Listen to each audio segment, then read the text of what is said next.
வணக்கம் நண்பர்களே. இந்த வீடியோவில் நம்ம என்ன பார்க்க போறோம்னா top 100 idioms for TNPSC, SSC இந்த மாதிரி என்னென்ன காம்படிட்டிவ் எக்ஸாம்லாம் இருக்கோ அதில் எதுலலாம் இங்கிலீஷில் idioms கேட்குறாங்களோ அந்த எல்லா எக்ஸாம்ஸ்க்காகவும் தான் நம்ம பார்க்க போகிறோம். ஆனால் டைம் லிமிட்டுக்காக 100 idioms-ஐயும் ஒரே வீடியோவில் பார்க்காம நம்ம என்ன பண்ண போறோம்னா 25 4 வீடியோவாக பார்க்க போகிறோம். இடியம்ஸ்னா என்னன்னு உங்களுக்கு கண்டிப்பாக தெரியும்னு நினைக்கிறேன். அதாவது செட் ஆஃப் வேர்ட்ஸ் இருக்கும், அதை டைரெக்டாக புரிஞ்சுக்க ட்ரை பண்ணோம்னா சரியான அர்த்தம் வராது. ஏதோ ஒரு வகையில் அதுக்கு ஒரு இன்டைரக்ட் மீனிங் இருக்கும். நான் இன்னும் தெளிவாக புரியுற மாதிரி சொல்லணும்னா, நம்மால் ஒருத்தர் சொல்றாரு, ஏன்பா கவர்மெண்ட் வேலை கிடைக்கிறதே குதிரை கொம்பா இருக்கு. நம்ம மொழியை புதுசாக கத்துக்கிற ஒருத்தர், என்னது குதிரை கொம்பா, குதிரைக்கு தான் கொம்பே கிடையாதே அப்படின்னு நினைப்பாரு. ஆனா அவரு இதுக்கு மீனிங் சர்ச் பண்ணி பார்க்கும்போது தான் தெரியும், குதிரை கொம்புனா கிடைக்காத அல்லது கிடைக்கிறதுக்கு ரொம்ப கஷ்டமான ஒரு விஷயத்தை தான் குறிக்குது அப்படின்னு.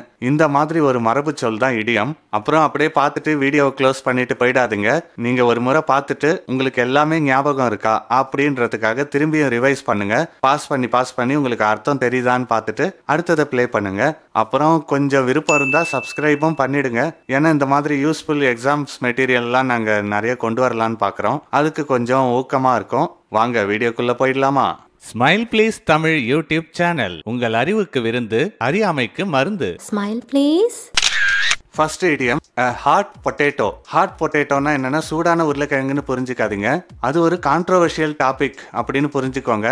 உதாரணத்துக்கு இப்போ ஏதாவது சட்டத்துல எல்லாம் புது மாற்றம் கொண்டு வந்திருக்காங்க, ஐயோ என்னங்க இப்படி சொல்லிட்டாங்க, இப்படி சொல்லிடக்கூடாது, அது அப்படி அப்படின்னு அது பயங்கரமா கான்ட்ரோவர்ஷியல் டாபிக்கா பேசிட்டு இருப்பாங்கல்ல, அந்த மாதிரி விஷயத்துக்கு தான் hot potato.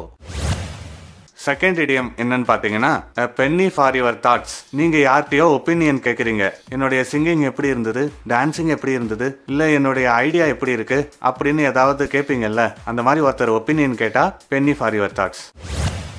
Third idioms action speaks louder than words. இது உங்களுக்கு நேரடியாகவே புரிஞ்சிரும்னு நினைக்கிறேன். சொல்வதை விட செய்வதே சிறந்தது. நாலாவது idiom add insult to the injury. இது என்னன்னா ஏற்கனவே மோசமான ஒரு விஷயமா இருக்கும், அதை இன்னும் அதை விட மோசமா ஆக்குறது. இப்போ உதாரணத்துக்கு ஒரு ஸ்டூடெண்ட்டை ஹெச்ஓடி கண்டிக்கலான்னு கூப்பிடுவாரு, அவன் ஆர்கியூ பண்ணானா என்ன ஆகும், ஏற்கனவே மன்னிச்சு விட்டுறலான்னு நினைச்சவரு அதை விட மோசமான ஒரு டிசிஷன் எடுக்கிற நிலைமைக்கு ஆயிடுவாரு. ஒருத்தன் கிரிக்கெட்ல கேட்ச் விடுறான், சரி விக்கெட் தான் எடுக்கலையேன்னு பார்த்தா விட்ட கேட்ச் 4 லைன்ல விழுந்திருக்கும். ஏற்கனவே மோசமான விஷயம் இன்னும் மோசமா ஆயிடுச்சு. அஞ்சாவது இடியம் an arm and leg. இது என்னன்னா காஸ்ட்லிங்க, நீங்க ஒரு பொருளை வாங்குறீங்க, அது காஸ்ட்லியா இருக்கு, அதுதான் an arm and leg. ஆறாவது இடியம் at the drop of a hat. உடனே எந்த தயக்கமும் இல்லாம ஒரு விஷயத்த செய்வாங்கல்ல, ஒருத்தவன் திடீர்னு மலை ஏறணும்னு நினைக்கிறான், டக்குன்னு அதை பத்தி பயங்கரமா யோசிச்சு முடிவு எடுத்துன்னு இல்லாம நினைச்சப்பெல்லாம் மலையேற போயிடுறான்பா அப்படின்னு சொல்லுவாங்கல்ல, அந்த மாதிரி இடத்துக்கு தான் at the drop of a hat. ஏழாவது idiom back to the drawing board. உங்களுடைய ஏதோ ஒரு ஐடியா அல்லது ப்ராஜெக்ட் அது ஃபெயிலியர் ஆயிடுச்சு. ஸோ நீங்க அதை ஃபர்ஸ்ட்லேருந்து திரும்பி அப்படியே பண்ணாம அதை பத்தி மறுபடியும் புதுசா யோசிச்சு வேற விதமா முதல்ல இருந்து தொடங்குறது. உதாரணத்துக்கு ஒரு அரசியல் கட்சி தேர்தலில் வின் பண்ணணும்னு நினைக்குது. அந்த கட்சியோடைய ஸ்ட்ராட்டஜி எப்படி இருக்குன்னா, ஃபர்ஸ்ட் மதத்தை சொல்லி ஓட்டு கேட்கறாங்க, அவங்க அந்த தேர்தலில் தோத்துட்டாங்க, அது வேலைக்கே ஆகலை அப்படின்னு தெரிஞ்ச பிறகு இப்ப ஸ்ட்ராட்டஜியை மாத்துவாங்க, இந்த வாட்டி நம்ம ஜாதியை சொல்லி ஓட்டு கேட்டு பார்ப்போம் அப்படின்னு. அந்த மாதிரி விஷயம் ஒண்ணுதான், ஆனா ஐடியாவை மட்டும் மாத்தி மறுபடியும் ஃபர்ஸ்ட்ல இருந்து செய்ய வேண்டியது இருக்கும்ல. இதை நீங்க இதுக்குன்னு மட்டும் புரிஞ்சுக்க கூடாது. ஒரு ப்ராஜெக்ட் ஃபெயிலியர் ஆயிட்டா கூட இந்த முறையில பண்ணதால தான் ஃபெயிலியர் ஆச்சு, நம்ம வேற மாதிரி பண்ணி பார்ப்போம், ஆனா முதல்ல இருந்து பண்ணணும் அப்படின்ற நிலைமை இருக்குல்ல, அதெல்லாம் back to the drawing board. எட்டாவது idiom barking up the wrong tree. அப்படின்னா என்னன்னா, நீங்க எதையோ யாரையோ மிஸ் அண்டர்ஸ்டாண்ட் பண்ணிட்டீங்க. அது நீங்களாவே பண்ணிருக்கலாம், இல்ல உங்களை யாராவது மிஸ்லீடு பண்ணிருக்கலாம். இந்த எக்ஸாம்பிள் சென்டென்ஸை பாத்தீங்கன்னா கூட உங்களுக்கு புரிஞ்சிடும், உன்னுடைய போனை நான் தான் எடுத்தேன்னு நீ நினைச்சனா நீ தவறா புரிஞ்சிருக்க அப்படின்ற இடத்துல you parking up the wrong tree அப்படின்னு அந்த இது வருது இல்ல. ஸோ இதுதான் அர்த்தம். உங்களுக்கு எக்ஸாம்பிள் சென்டென்ஸை பார்த்தோன்னே புரிஞ்சிருக்கும்னு நினைக்கிறேன். ஒன்பதாவது இடியம் பீட் அரவுண்ட் த புஷ். சில பேர் சொல்ல வரத நேரடியா சொல்ல மாட்டாங்க, அதை சுத்தி வளைச்சு அதாவது என்னன்னா அப்படின்னு எதையாவது அளந்துட்டே இருப்பாங்கல்ல. அப்போ ஒரு நிலைமையில கேட்கிற ஒரு வெறுப்பாயிட்டு நீ என்னதான் சொல்ற, come to the main point அப்படிம்பாங்கல்ல, அதுதான் பீட் அரவுண்ட் த புஷ். அதாவது சுத்தி வளைச்சு பேசுறது மெயின் டாபிக்கு நேரடியா வராதது. 10வது idiom bite off more than you can chew. உங்களால எவ்வளவு மெல்ல முடியுமோ அதுக்கேற்ற மாதிரி தானே கடிக்கணும். நீங்க பாட்டுக்கு வாயில நிறைய எடுத்து போட்டுக்கிட்டீங்கன்னா மெல்ல கஷ்டப்படுவீங்கல்ல. அந்த மாதிரி தான் உங்க சக்திக்கு மேல வேலையை எடுத்து போட்டுக்கிறது. தெரியாம நான் என் தலையில இந்த வேலையெல்லாம் எடுத்து போட்டுக்கிட்டேன்பா அப்படின்னு புலம்புவாங்கல்ல. அந்த மாதிரி சக்திக்கு மேல நம்ம கெப்பாசிட்டிக்கு மேல வேலையை நம்ம எடுத்துக்கிறது தான் இந்த bite off more than you can chew.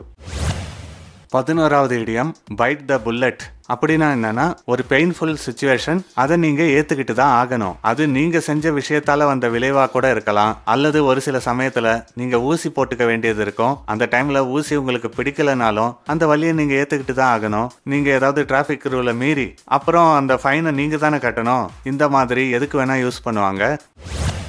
12வது இடியம் பிரேக் த ஐஸ். என்னது, கண்களை உடைக்கணுமா? அதெல்லாம் கிடையாதுங்க. பிரேக் த ஐஸ்னா ஒரு கூட்டத்துல ஒரு உரையாடலை, அதாவது பேச்சை தொடங்குறது. இந்த எக்ஸாம்பிள் சென்டென்ஸை வச்சே பாருங்களேன். ஜோக்கு ஒரு உரையாடலை தொடங்குறதுக்கு ஒரு நல்ல விஷயமா இருக்கும் அப்படின்னு சொல்றாங்கல்ல. அந்த மாதிரி நீங்க உரையாடலை ஒரு பார்ட்டிலேயோ இல்ல ஏதோ ஒரு இடத்துல உரையாடலை தொடங்குறது தான் பிரேக் த ஐஸ். 13வது idiom burn the midnight oil. நிறைய பேர் லேட் நைட் வரைக்கும் ஒர்க் பண்ணுவாங்க. குறிப்பா ஐடி பீப்புள் லேட் நைட் வரைக்கும் ஒர்க் பண்றது தான் burn the midnight oil. 14வது இடியம் by the skin of your teeth. எப்படியோ மேனேஜ் பண்ணி பாஸ் ஆயிட்டான்பா அப்படின்னு சொல்றாங்கல்ல. ஒரு நூல் இழையில பாஸ் ஆயிட்டான் அப்படின்வாங்கல்ல. நீங்க அதை ஞாபகம் வச்சுக்கோங்க. 15வது இடியம் கால் இட் எ டே. ஒரு ஒர்க்கை ஸ்டாப் பண்றது. நீங்க ஒரு ஒர்க்கை செஞ்சுட்டு இருக்கீங்க, அதை ஸ்டாப் பண்றது தான் கால் இட் எ டே.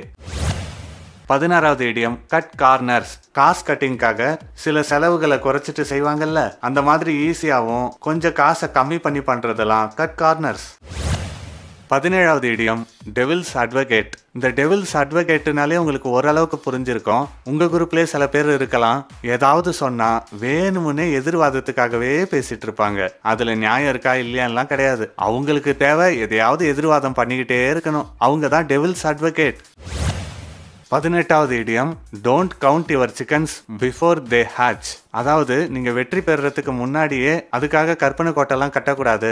இன்னும் தெளிவா சொல்லணும்னா, நம்ம ஊர்ல சில பழமொழிலாம் இருக்கும் தெரியுமா? பிள்ளை பெருமுன் பெயர் வைக்காதே அப்படியெல்லாம் சொல்லுவாங்கல்ல. அதாவது ஒரு விஷயம் நடக்கிறதுக்கு முன்னாடியே கனவுல மிதக்காதீங்க அப்படின்றதுக்காக சொல்றது தான் இது. 19வது idiom don't put your all eggs in one basket. இது உங்களுக்கு டைரக்டாவே அர்த்தம் புரியும்னு நினைக்கிறேன். ஒரே விஷயத்த நம்பி மொத்தமா இறங்கக்கூடாது. நீங்க ஷேர் மார்க்கெட்ல ஷேர் வாங்கும்போது 10 வேற வேற கம்பெனில வாங்கினா பரவாயில்ல. ஒரே கம்பெனியை நம்பி வாங்கிட்டீங்கன்னா அது வளர்ந்துச்சுன்னா பிரச்சனை இல்லை, ஆனா லாஸ் ஆச்சுன்னா 10மே சேர்ந்து லாஸ் ஆகும்ல. 20வது idiom every cloud has a silver lining. எல்லா கெட்டதுலயும் ஒரு நல்லது இருக்கும் அப்படின்னு சொல்லுவாங்கல்ல, அதுதான் இது. 21வது idiom feel under the weather. அப்படின்னா எனக்கு உடம்பு சரியில்லைங்க அப்படின்னு சொல்லுவீங்கல்ல, அதுதான் இது. 22வது idiom give someone the cold shoulder. இது யாரையாவது வேணும்னே கண்டுக்காம இருப்பீங்கல்ல, அவாய்ட் பண்ணுவீங்கல்ல, இந்த மாதிரி ஒருத்தரை இக்னோர் பண்றது தான் give someone the cold shoulder. 23வது idiom hit the nail on the head. உங்களுடைய ஐடியாவை நீங்க தெளிவா எடுத்து சொல்லுவீங்கல்ல, அந்த மாதிரி கிளியரா ஒரு விஷயத்தை டிஸ்கிரைப் பண்ணாலே hit the nail on the head. 24வது இடியம் இன் ஹாட் வாட்டர். உங்களை ஹாட் வாட்டர்ல தூக்கி போட்டா சந்தோஷமா இருப்பீங்களா? கஷ்டத்துல இருப்பீங்கல்ல. In trouble. நீங்க ப்ராஜெக்டை சப்மிட் பண்ணாம டெட்லைனை மீறிட்டீங்கன்னா கஷ்டப்படுவீங்கல்ல, அதுதான்.